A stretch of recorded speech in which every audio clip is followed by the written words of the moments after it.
We're still rolling there. So you talked about consistency with this whole process. Could you imagine it being consistent within a school, but maybe a different school in a different part of town gets a different degree of or lesson plan based on their population? I think there has to be some flexibility with this initiative in regards to the kids that we serve. Now, here at Stony Creek, we have a unique population that may not be the case for other CMS schools. Right. So there has to be consistency in how we deliver the message, but then we have to implement it knowing that our schools are very unique, and we have to look at what is best for our kids and our parents and the population we serve. So it's not necessarily a one-size-fits-all model? No, but I think we need to have a set of common beliefs as administrators and as educators. But then how that looks at my school versus another school may be different. So that flexibility has got to be part of it. So this seems to me to not be something that can, the higher thinking can come from up top, but you really need to have leaders like yourself and teachers and parents, just like you mentioned, really take a part in this, because it's going to look different for... Right, right.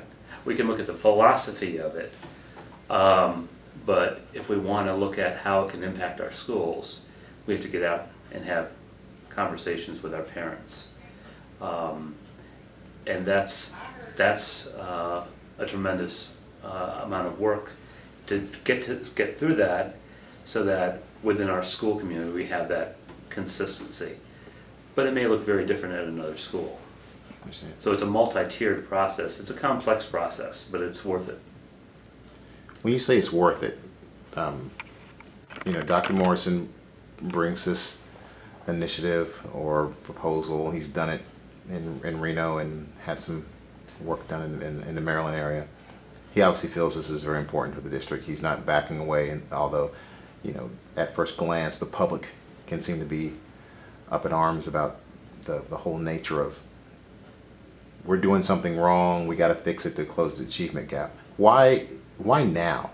Why is it important to do something like this now? Because I think we have to approach the learning of our kids with a sense of urgency. And we are talking about achievement gap throughout the district. And we have to look at it through a variety of angles. And part of that process is, again, to look at our norms and our values as educators, and how, and I did the same thing as a first-year teacher many years ago. I came in assuming that all the kids shared my work ethic, my values, and I had good intentions, but what I know now, and if I were to go back, I would do things differently. So it's about tapping into those experiences, and it's about making learning connections and making learning relevant for all kids. But how we do that is going to differ among our kids. But our challenge is to make those connections and to create aha moments for all children. Last couple questions. This whole process, at first glance, and in layman's terms, it seems to say, teachers, you may be bringing some erroneous content into your classrooms, and we're going to try to help you see things differently. How do you think that will affect a teaching staff or a teaching population, and how do you explain the need to these professionals that you want to change how they think they've been doing their job? Well, I think it has to, what we teach has to be well-rounded, and we need to teach our students multiple perspectives. So the diversity piece comes in, exposing them to ideas from cultures other than ours. And that's a critical piece, because we're now globally competitive, and kids need to know that, hey, there's more to it than just the way I think. And I think we can assist teachers and coach teachers, but I think that has to go back to how we prepare teachers. So the teacher preparation piece is going to be a critical component of this. So again, what we do in the school in regards to cultural competency is one thing, but it has to be connected to something much larger that we're doing as a district and as a city. And we even have to look at how are we preparing teachers. So it's huge. Is this you think this will be a tough sale? No, not.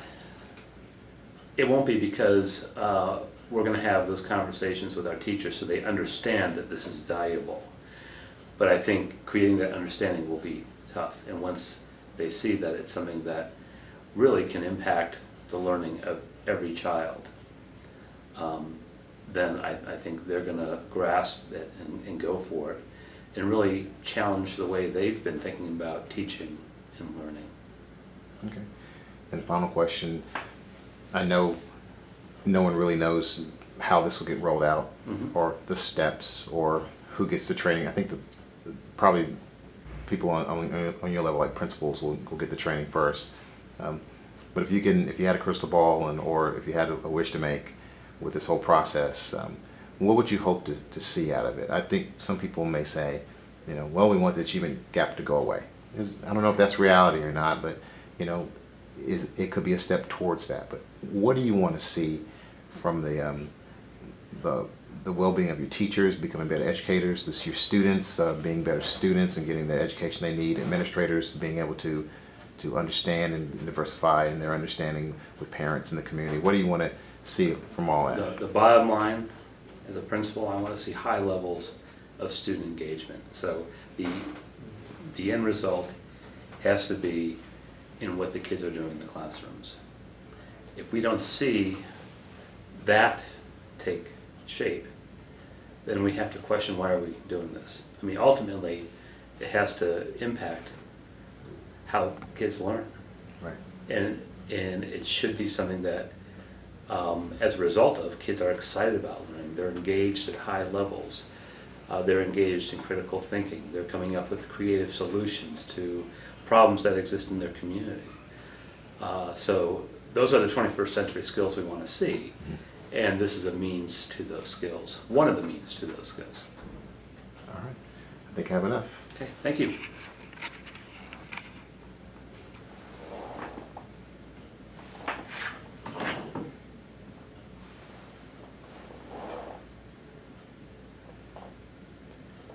All right. Well, thank you for your patience. Thank you. Sometimes as a one-man band, it's kind of important that you get things right, but we want to get your comments. Appreciate you taking the time to speak with us today.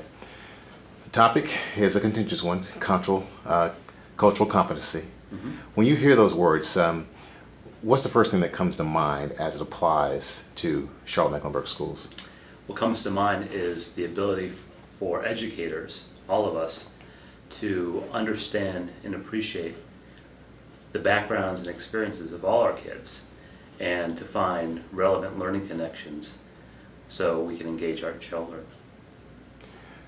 When some people hear that word, they hear fault. They hear things aren't working and we need to change them, and it's based on race.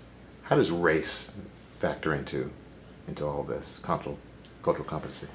Well, I think the important thing for me and the big takeaway is it really goes back to understanding the fact that our kids don't necessarily share our values and our backgrounds that we possess, that we bring to the classroom.